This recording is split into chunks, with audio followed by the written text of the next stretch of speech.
Flight 19 and the Bermuda Triangle. December 5th, 1945.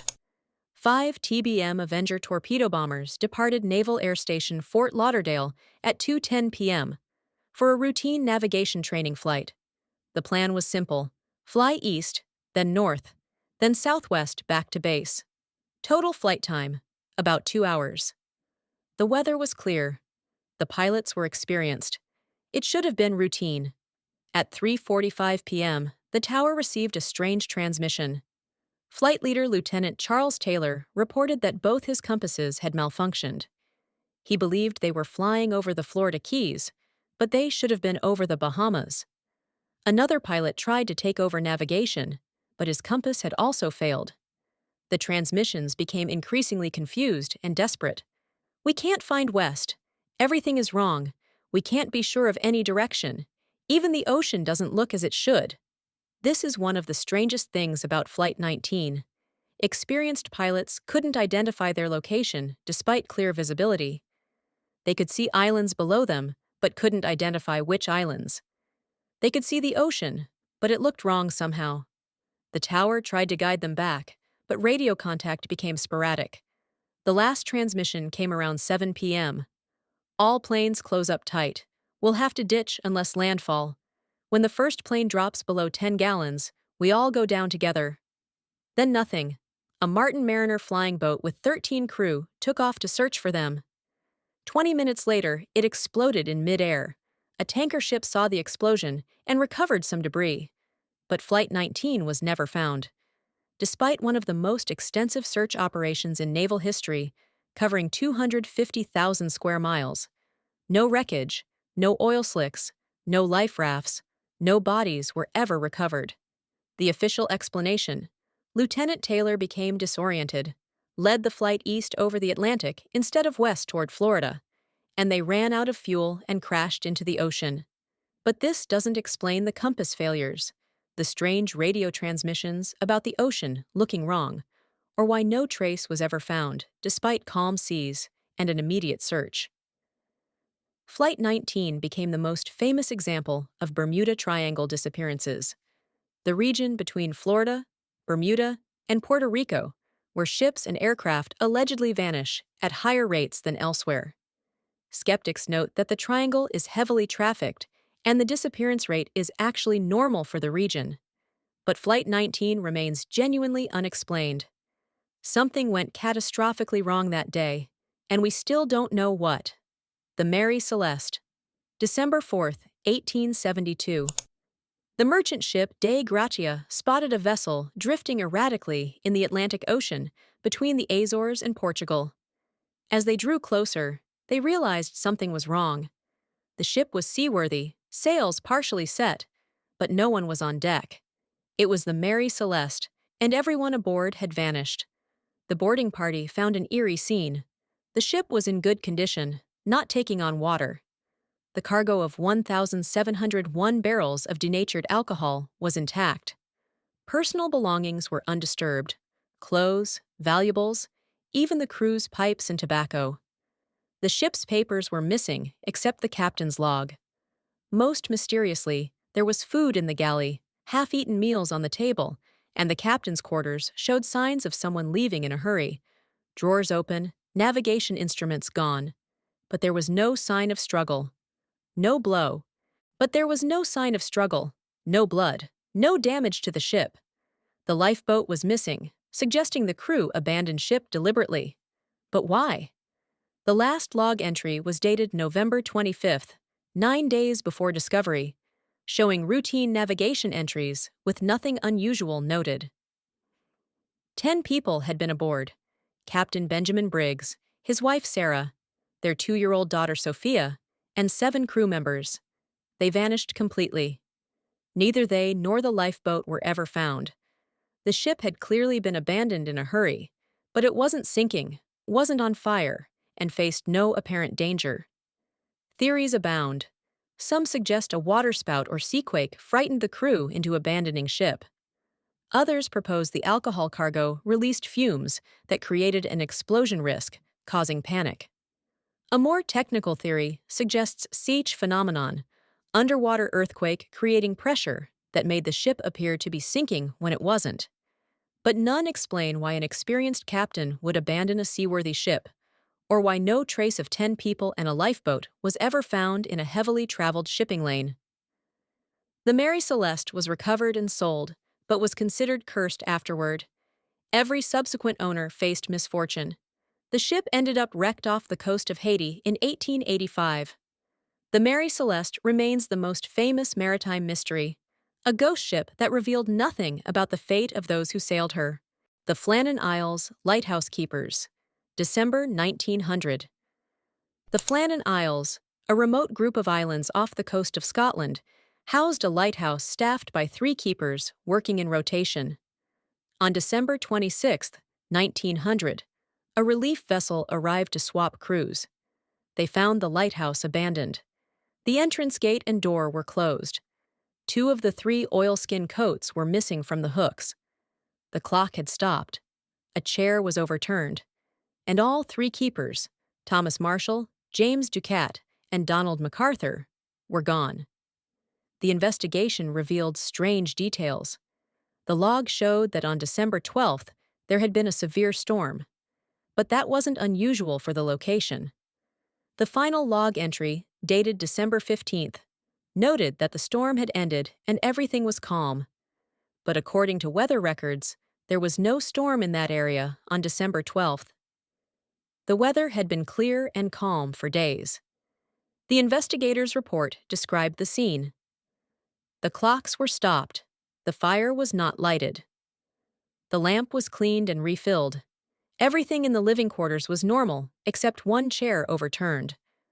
2 of the waterproof coats, usually worn by the keepers in rough weather, were missing. Here's where it gets stranger. The lighthouse had a landing platform with a railed entrance 70 feet above the sea. A storage box near the platform was damaged, and a large section of railing was bent. This suggested some kind of impact or collision. But what could impact a structure 70 feet above the water? The most accepted theory: 2 keepers went down to the landing platform to secure equipment during rough seas. A massive wave struck, sweeping them away. The 3rd keeper, seeing this, rushed out without his oilskin coat to help and was also swept away. But this doesn't explain why the log mentioned a storm days before the disappearance, when weather records show clear conditions, or why experienced keepers would risk going to the platform during dangerous seas. Alternative theories include everything from a sea serpent to murder-suicide to abduction by foreign spies. A popular supernatural explanation involves the islands being haunted. Local legends spoke of phantom birds and strange occurrences. Some believe the keepers encountered something unexplained. Whatever happened on the Flannan Isles, 3 experienced lighthouse keepers vanished from a remote location, leaving behind a scene that suggested panic, incomplete records that didn't match reality, and no bodies or evidence of what killed them. The lighthouse was automated in 1971.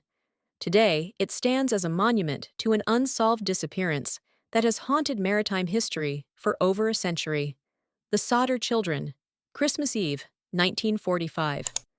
The Sodder family of Fayetteville, West Virginia, went to bed after celebrating Christmas. Around 1 a.m., a fire broke out. George and Jenny Sodder and 4 of their children escaped. But 5 children, Maurice, Martha, Louis, Jenny, and Betty, aged 5 to 14, were trapped upstairs. The house burned to the ground in 45 minutes. When fire investigators searched the ashes, they found something impossible: no remains. Fire experts testified that a house fire, even at intense heat, shouldn't completely incinerate human remains, especially the remains of 5 children. Bones, teeth, and other fragments should have remained. But there was nothing. George Sodder immediately suspected foul play. Strange things had happened before the fire. A man had warned him there would be consequences for criticizing Mussolini. The phone rang in the middle of the night. A woman's voice asked for someone who didn't live there, then laughed before hanging up. Minutes later, the house was burning. More suspicious details emerged. The fire department took 7 hours to arrive, despite being only 2 miles away. George Sodder tried to drive his truck to get help, but it wouldn't start. It had worked fine earlier. Two separate ladders kept on the property were missing. The telephone lines had been cut, and witnesses reported seeing the children in a passing car after the fire. The official explanation: the children died in the fire, and their remains were completely consumed. But experts disagreed. One nationally recognized pathologist examined the site and testified that if the children had died in the fire, identifiable remains would have been found. The Sodders spent the rest of their lives searching. They hired private investigators. They put up billboards with the children's photos. In 1968, Jenny received a photograph in the mail showing a young man who resembled Louis, her missing son, taken years after the fire. The photo had a cryptic message on the back. Investigators traced it to Kentucky, but hit dead ends. Did the children die in the fire? Their remains somehow completely destroyed? Or were they kidnapped, with the fire set as a cover? If they were taken, why? By whom? And what happened to them? The Sodder family maintained until their deaths that their children were alive somewhere. George and Jenny are buried under a stone that lists the 5 missing children, with the inscription, "Beloved Children, Missing." The case remains open with the West Virginia State Police. 7 decades later, what happened to the Sodder children on Christmas Eve 1945 remains a complete mystery. D.B. Cooper, November 24th, 1971. Thanksgiving Eve. A man in his mid-40s wearing a business suit and sunglasses bought a ticket for Northwest Orient Flight 305 from Portland to Seattle under the name Dan Cooper. He seemed like just another passenger. He wasn't. After takeoff, Cooper handed a note to flight attendant Florence Schaffner. She thought it was a phone number and put it in her pocket. Cooper leaned close and said, "Miss, you'd better look at that note. I have a bomb." The note claimed he had a bomb in his briefcase and demanded $200,000, 4 parachutes, and a fuel truck ready in Seattle. When the plane landed, the FBI delivered the ransom and parachutes. Cooper released all 36 passengers, but kept the crew. He ordered the plane to take off and fly to Mexico City at minimum speed, with the landing gear down.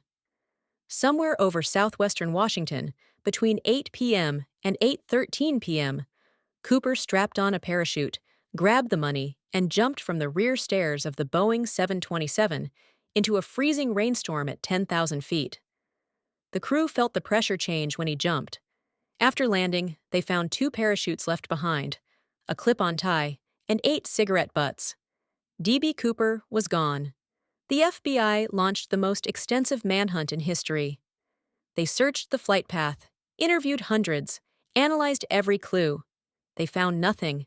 In 1980, a young boy found $5,800 in decaying $20 bills along the Columbia River, part of Cooper's ransom, identifiable by serial numbers. But no other trace has ever been found. Here's the mystery. Did Cooper survive? Jumping from a 727 at night in a rainstorm, wearing a business suit with a heavy bag of cash, is nearly suicidal. He had no helmet, no cold weather gear, and one of the parachutes he took wasn't functional. It was a dummy used for training. Plus, he jumped into mountainous forest terrain in freezing temperatures. But here's the counter-argument. Cooper seemed to know exactly what he was doing. He specified a 727 because it's the only commercial aircraft with rear stairs that can be opened mid-flight. He demanded the plane fly slowly with landing gear down because that's the only safe way to jump. He knew to demand 4 parachutes, so authorities wouldn't give him a sabotaged one. They'd assume he'd take hostages and wouldn't risk giving him bad equipment. The FBI officially closed the case in 2016 after 45 years. They believe Cooper died in the jump, but without a body, without evidence, the case remains technically unsolved. Who was D.B. Cooper? Did he survive the jump? Where is he now? And why has no one ever come forward with credible information, despite a massive reward? The Beaumont Children, January 26, 1966. Australia Day. 3 children, Jane, 9, Arna, 7, and Grant 4 took a bus from their home in Adelaide to Glenelg Beach. It was a routine trip they'd made many times. They were supposed to return by 2 p.m. They never came home. Multiple witnesses saw the children at the beach. They were playing near the water, buying snacks, and appeared to be with a tall, blond man in his 30s. Witnesses described them playing with this man, laughing, completely comfortable. One witness saw the man leading them away from the beach around noon. The children were never seen again. Despite one of the largest police investigations in Australian history, despite thousands of tips, despite psychics, private investigators, and decades of searching, nothing. No bodies, no credible sightings, no evidence of what happened. The case devastated Australia. The Beaumont children became household names.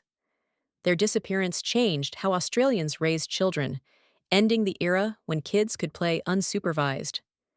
Theories range from abduction by a pedophile to accidental death, with bodies hidden. Suspects have been investigated, including a local man who matched descriptions but was never charged due to lack of evidence.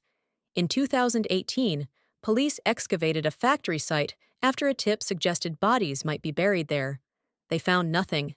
The case remains open. Nancy Beaumont, the children's mother, spent her entire life waiting for answers. She died in 2019 at age 92, never knowing what happened to her children.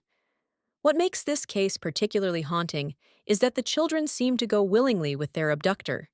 They weren't grabbed or forced. They trusted this person enough to leave with him. Who was he? How did he gain their trust so quickly? And what happened after they left the beach? The Beaumont children's disappearance remains Australia's most famous cold case, a mystery that has tormented a nation for over 50 years. The Yuba County Five. February 24, 1978. 5 men in their 20s.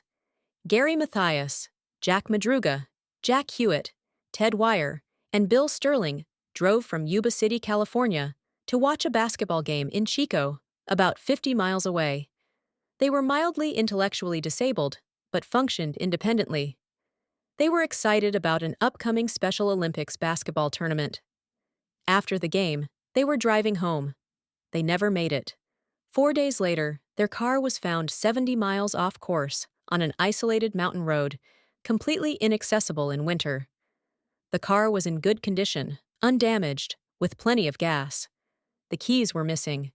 The windows were down despite freezing temperatures. There was no sign of the men. A massive search found nothing. Then, in June when snow melted, search teams made horrific discoveries. In a Forest Service trailer 19 miles from the car, they found the body of Ted Wire. He'd been dead for weeks, likely from exposure and starvation. The trailer was stocked with food, a fireplace with plenty of wood, and blankets. But Wire, wearing only a light jacket, had eaten almost nothing. The propane in the trailer could have kept him warm for months. He had slowly starved and frozen to death surrounded by resources.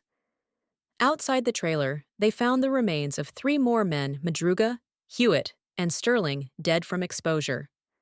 The 5th man, Gary Mathias, was never found. More disturbing, evidence suggested they'd been in the trailer together, but didn't properly use the available resources. Why? Investigators were baffled. Why did 5 men drive 70 miles in the wrong direction into the mountains? Why did they abandon a working car with gas? Why didn't they use the supplies in the trailer to survive? The men weren't experienced outdoorsmen, but anyone could have started a fire and eaten the food. Instead, they died of exposure and starvation mere feet from salvation. Theories include they were chased into the mountains by someone, or that Gary Mathias, who had a history of schizophrenia and military experience, had an episode and led them astray. But this doesn't explain the abandoned car or the failure to use survival resources. Some suggest they encountered something in the mountains that terrified them into irrational behavior. The Yuba County Five is called America's Dyatlov Pass incident, a reference to a similarly mysterious Russian case. To this day, no one knows why 5 men went into the mountains that night, what happened to them there, or where Gary Mathias is. The case remains open. The Dyatlov Pass incident, February 1959. 9 experienced hikers, led by Igor Dyatlov, set out to trek across the northern Urals in Soviet Russia. It was a difficult winter expedition, but the group was well equipped and experienced. On February 1st, they camped on the slopes of Kholat Syakhl, Dead Mountain, in the local language. Something happened that night. Something so terrifying that it caused 9 people to tear through their tent from the inside, flee into the freezing night, wearing only underwear, and die in the snow. When search teams found the tent 3 weeks later, it was still standing but had been slashed open from the inside. Footprints led away from the tent toward the forest. The first 2 bodies were found at the edge of the forest, barefoot and in underwear, beside the remains of a fire. 3 more bodies, including Dyatlov, were found between the tent and the forest, apparently trying to return to the tent. They died of hypothermia, but the last 4 bodies, found months later buried under 4 meters of snow in a ravine, showed something different. Massive internal trauma, broken ribs, fractured skulls, chest injuries consistent with severe impact like being hit by a car. But no external wounds, no soft tissue damage. 1 woman's tongue and eyes were missing. The Soviet investigation concluded an unknown compelling force caused the deaths. They couldn't explain what made experienced hikers flee into deadly cold, or what caused the massive internal injuries without external trauma. The area was closed to hikers for 3 years. Files were sealed. Theories proliferated. Military testing, secret weapons, avalanche, infrasound causing panic, ball lightning, paradoxical undressing from hypothermia, animal attack, murder, indigenous people defending territory, and yes, UFOs. Every theory has problems. An avalanche wouldn't explain why they cut the tent from inside or fled so far. Military testing wouldn't cause the specific injuries found. Hypothermia explains some behavior, but not the internal trauma. In 2019, 60 years later, Russian authorities reopened the investigation. They concluded an avalanche caused panic, leading the group to flee and sustain injuries. But avalanche experts dispute this. The slope wasn't steep enough, there was no debris, and the injuries don't match avalanche trauma. The Dyatlov Pass incident remains one of history's most analyzed mysteries. 9 people died in circumstances so bizarre that after 60 years, with access to bodies, evidence, and witnesses, we still can't definitively explain what happened on Dead Mountain. The Springfield Three, June 7, 1992. Cheryl Levitt, 47, her daughter Susie Streeter, 19, and Susie's friend Stacy McCall, 18, vanished from Cheryl's home in Springfield, Missouri. They were there, and then they weren't. No signs of struggle, no forced entry, no evidence of violence. They simply ceased to exist. Susie and Stacy had attended graduation parties the night before. They decided to stay at Cheryl's house instead of with friends. At some point during the early morning hours of June 7th, all 3 women disappeared. When friends came by later that morning, they found an eerie scene. The house was normal. Beds were made. The TV was on. Susie's cigarettes and keys were there. She never went anywhere without her cigarettes. The family dog was unharmed in the house. The purses of all 3 women were present, containing cash and valuables. Their cars were in the carport. The porch light was broken, with shattered glass on the ground. And on the answering machine were several disturbing calls, some obscene, some threatening, that friends accidentally erased while checking messages. There were no signs of struggle, no evidence anyone broke in. The women seemed to have opened the door to someone they knew, or at least weren't alarmed by. Then they vanished. 30 years later, there's no physical evidence of what happened. No bodies, no crime scene, no witnesses, no credible leads despite thousands of tips. Theories suggest a serial killer, possibly someone who knew the women or was familiar with the house. Some investigators believe they're buried under a hospital parking garage that was being constructed at the time. Ground-penetrating radar showed anomalies, but authorities refused to excavate without stronger evidence. Others think they were abducted and killed elsewhere, bodies disposed of so thoroughly they've never been found. What makes this case particularly frustrating is how much evidence was potentially lost. The crime scene was contaminated by well-meaning friends before police arrived. Potential evidence was cleaned up. The threatening phone messages were erased. It's possible crucial clues were destroyed in those first few hours. The Springfield Three case remains open and active. Cheryl, Susie, and Stacy are still officially missing. Their disappearance has become one of America's most famous unsolved cases. Three women who vanished from a house in the middle of a city, leaving behind only questions. The Villisca Axe Murders, the missing axe murderer. June 10, 1912. The Moore family and two house guests, 8 people total, were found bludgeoned to death in their home in Villisca, Iowa. Every victim's face was covered with cloth. Mirrors were draped. The killer spent hours in the house after the murders, eating food, leaving the weapon, an axe belonging to the family, and departing before dawn. Despite intensive investigation, the killer was never identified. But here's the mystery. The killer didn't just escape. He seems to have disappeared into thin air. This was a small town where everyone knew everyone. A blood-covered stranger wandering around at night would be noticed. But no one saw anything suspicious. No bloody clothes were found in rivers or fields. No murder weapon was disposed of suspiciously. The killer left it at the scene. No one in town acted strangely afterward. It's as if the killer materialized, committed a horrific crime, and vanished. Multiple suspects were investigated. A traveling preacher who gave a sermon in town that night, a senator's son with a history of mental illness, a drifter who confessed, then recanted. But evidence was insufficient for prosecution. The case remains unsolved 110 years later. What makes Villisca particularly disturbing is the question of motive and method. The killer took his time, moving methodically through the house, covering faces, covering mirrors. This suggests ritual or psychological compulsion. But who was this person? And how did they disappear so completely from a small Iowa town in 1912? The Villisca house still stands, reportedly haunted, a dark monument to 8 lives taken and a killer who was never found.